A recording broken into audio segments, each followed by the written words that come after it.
आज आपण लहान मापाच्या प्रिन्सेस कट डीप नेक ब्लाऊजचं संपूर्ण पेपर कटिंग पाहतोय. त्याचसोबत शोल्डर आणि मुंड्याचं अचूक प्रमाण आणि शोल्डर उतरू नये म्हणून कोणत्या गोष्टीची काळजी घ्यावी ते पाहणार आहोत. तर त्यासाठी व्हिडिओ स्किप न करता संपूर्ण पहा. ब्लाऊज ड्राफ्टिंग करण्यापूर्वी ब्लाऊजची मापं अंदाजे न घेता अचूक प्रमाणात घ्या. इथे जी मी मापं घेतली आहेत ती तयार ब्लाऊजवरून घेतली आहेत. पूर्ण उंची आहे 11.5 इंच, छाती आहे 28 इंच, कंबर आहे 24 इंच, पुढील गळा 5.5, मागील गळा 8 इंच, बाही लांबी 3 इंच आणि दंडघेर 4 इंच. ही मापं लक्षात घेत 28 छातीच्या प्रिन्सेस कट डीप नेक ब्लाऊजचं पेपर कटिंग पाहतोय. इथे आपण डबल फोल्ड पेपर घेतला आहे कारण एकाच वेळी पुढील आणि मागील दोन्ही भाग ड्राफ्टिंग कटिंग करतोय. सुरुवातीला आपण पूर्ण उंचीचं माप टाकतोय.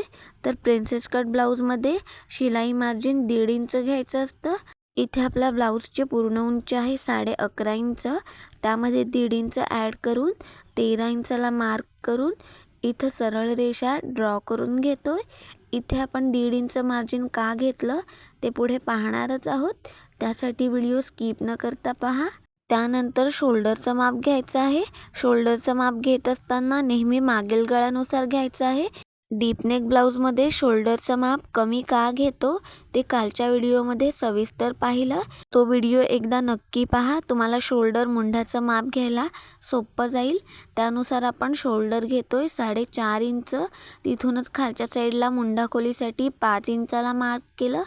पुन्हा बंद बाजूकडून 4.5 इंचाला मार्क करून थोडं पुढल्या साईडला 5 इंचाला मार्क करा. आता हे पॉईंट्स जोडत इथे बॉक्स ड्रॉ करून घेतोय.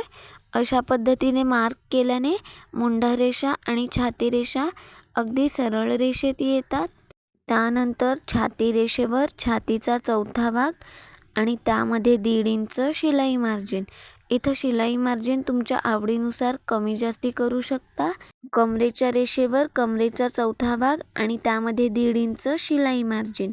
आता मार्जिन रेषा आणि फिटिंग रेषा जोडून घेऊयात, म्हणजेच पुढील मापं टाकायला सोपं जातं. त्यानंतर मुंड्याचं माप टाकतोय.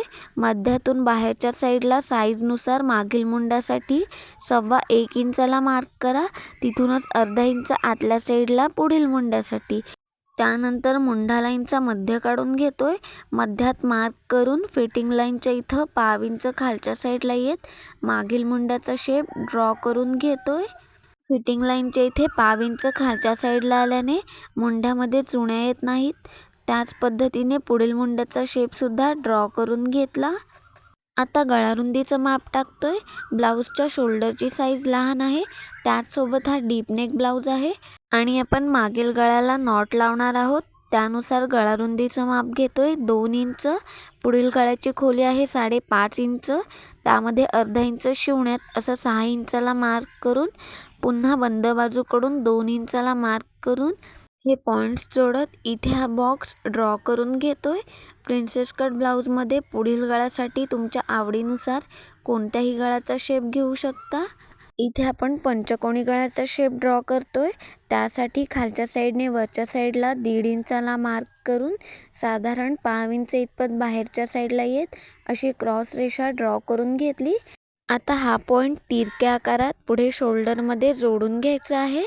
पहा, पुढील गळ्यामध्ये बाहेरच्या साईडला जितका डीप हवाय त्यानुसार मार्क करू शकता. आता सगळ्यात महत्त्वाचं, प्रिन्सेसचा टक्स परफेक्ट येण्यासाठी छातीच्या मापानुसार योग्य टक्स कसे घ्यावे ते पाहूयात. आपला पहिला टक्स शोल्डर पट्टीच्या इथून घेत असतो आणि त्यालाच जोडून दुसरा टक्स कमरेच्या रेषेवर आणि आयहुक पट्टीच्या बाजूने घेत असतो. इथे आपण टक्स मार्क करण्यासाठी फॉर्म्युल्याचा वापर करतोय. सुरुवातीला आपण उभा टक्स कसा घ्यायचा ते पाहतोय. आपली छाती आहे 28 इंच. त्याचा चौथा भाग घ्यायचा आहे.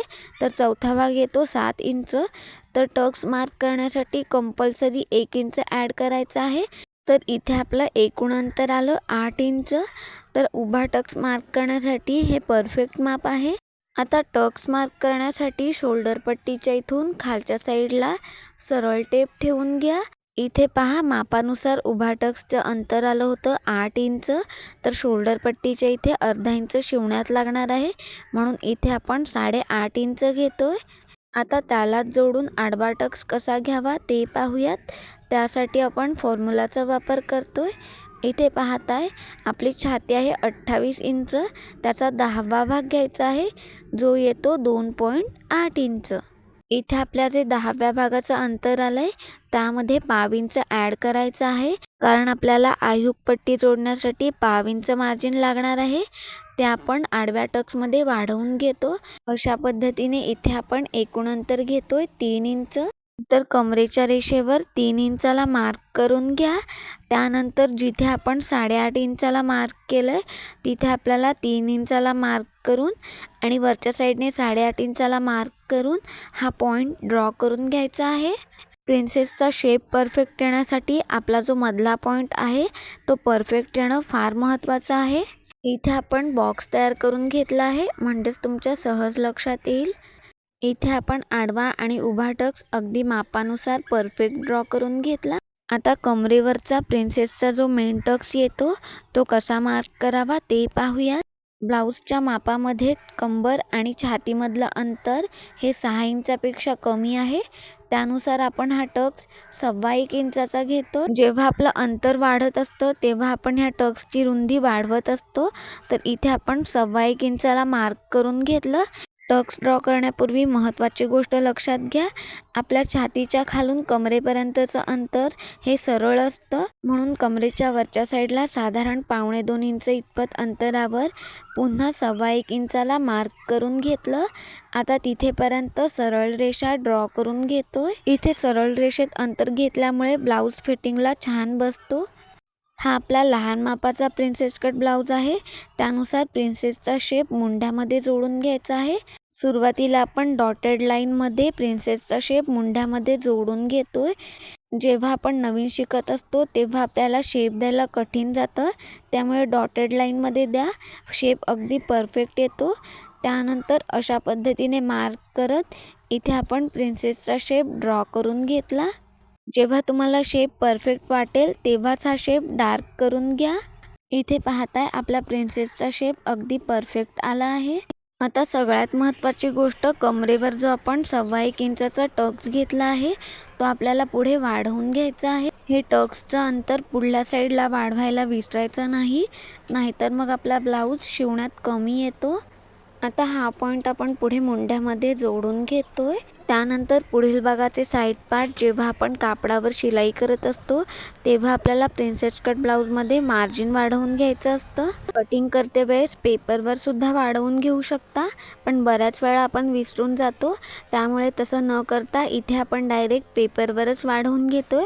जे आपल्याला दोन्ही साईडला अर्धा इंच मार्जिन लागतं ते इथे आपण पुढल्या साईडला 1 इंच वाढवून घेतोय. मार्जिन रेषेच्या पुढे 1 इंचाला मार्क करून सरळ रेषा ड्रॉ करून घेतोय. इथे आपण सोप्या पद्धतीने आणि मापानुसार 28 छातीच्या पुढील भागाचं संपूर्ण ड्राफ्टिंग करून घेतलं. आता पुढील भागातून मागील भाग सेपरेट कसा करावा ते पाहूया. इथे आपण कटिंग करायला सुरुवात करतोय. सुरुवातीला कमरेच्या रेषेवरून कटिंग करायला सुरुवात करा. त्यानंतर मार्जिन रेषा कटिंग करून घेतोय. त्याचसोबत मागील मुंड्याचा शेप आहे असा कटिंग करून घेतोय.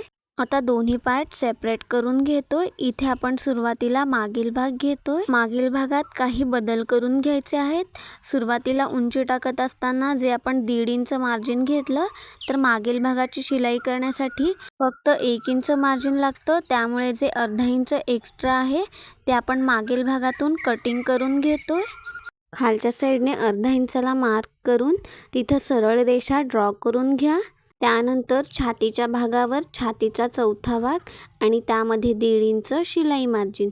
त्याचसोबत कमरेच्या भागावर कमरेचा चौथा भाग, 1 इंच टक्स आणि 1.5 इंच शिलाई मार्जिन. आता मार्जिन रेषा आणि फिटिंग रेषा जोडून घेतोय. त्यानंतर गळारुंदी घेतली आहे 2 इंच. मागील गळ्याची खोली आहे 8 इंच. त्यामध्ये अर्धा इंच शिवण्यात असं 8.5 इंचाला मार्क करून खालच्या साईडने गळ्याची खोली 2.5 इंच घेतोय. आता हे सगळे पॉईंट्स जोडत इथे बॉक्स ड्रॉ करून घेऊयात. या बॉक्समध्ये मागील गळ्यासाठी तुमच्या आवडीनुसार कोणत्याही गळ्याचा शेप ड्रॉ करून घ्या. मी इथे पंचकोनी डीप गळ्याचा शेप ड्रॉ करून घेते. त्यासाठी खालच्या साईडने 1.25 इंचाला मार्क करून गळ्याच्या इथून बाहेरच्या साईडला जितका डीप हवाय त्यानुसार लाईन आखून घ्या. त्यानंतर मागील गळ्याला नॉट लावणार आहोत.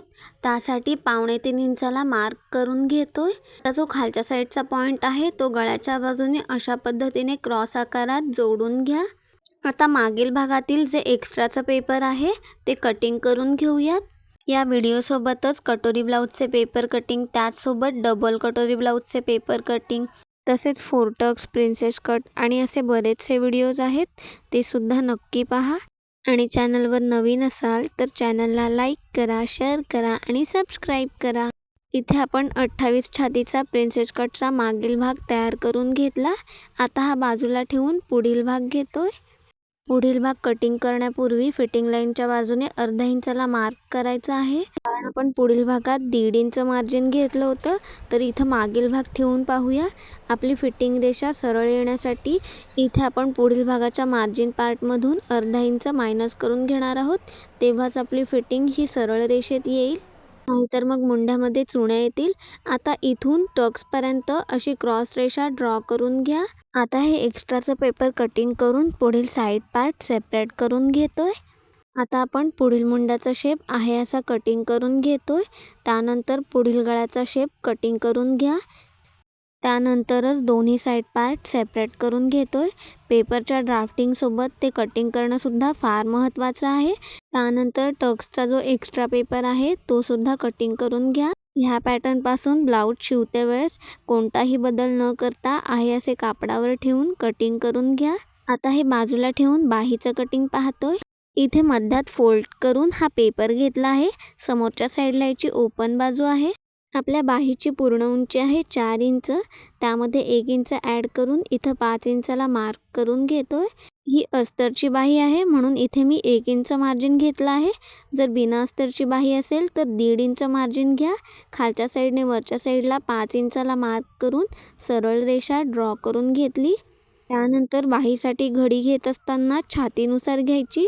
आपली छाती आहे 28 इंच, त्याचा चौथा भाग येतो 7 इंच. पण इथं आपण ब्लाऊजमध्ये शिलाई मार्जिन 1.5 इंच घेतलं आहे, म्हणून यामधून अर्धा इंच मायनस करून घेतोय. म्हणजेच बाहीसाठी छातीची घडी 6.5 इंच घेतोय. बंद बाजूकडून 6.5 इंचाला मार्क करून इथे हा बॉक्स ड्रॉ करून घेतोय. त्यानंतर ओपन बाजूकडे बाहीची कॅप हाईट टाकत असतो. कॅप हाईट अंदाजे टाकल्यामुळे मुंढ्यामध्ये चुण्या येतात, त्यामुळे कॅप हाईट 12व्या भागाप्रमाणे टाका. 28चा 12वा भाग येतो 2.3 इंच. ओपन बाजूकडून 2.3 इंचाला मार्क करून अर्ध्यात सरळ रेषा ड्रॉ करून घेतोय. आता यामधून जे आपण 1.5 इंच शिलाई मार्जिन घेतलं आहे ते मायनस करून घेतोय. आता शिलाई मार्जिनपासून बंद बाजूपर्यंत अशी क्रॉस लाईन ड्रॉ करून घ्या. इथे आपल्या बाहीची उंची कमी आहे, त्यामुळे बंद बाजूकडून आतल्या साईडला 1.25 इंचाला मार्क करून घेतोय. त्यानंतर ह्या रेषेचा मध्य काढून घ्यायचा आहे. ह्या रेषेवर टेप ठेवून मध्यात फोल्ड करून घ्या.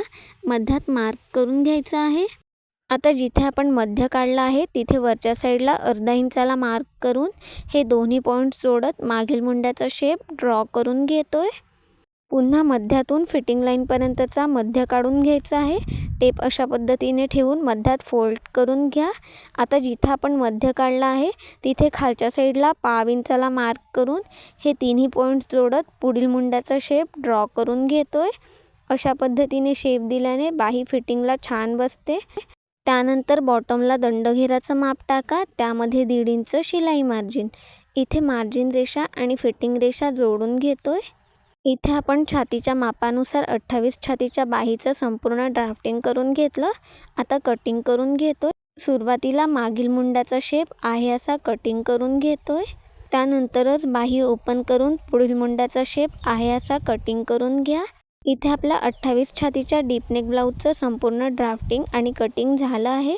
व्हिडिओ संपूर्ण पाहिल्याबद्दल मनापासून धन्यवाद.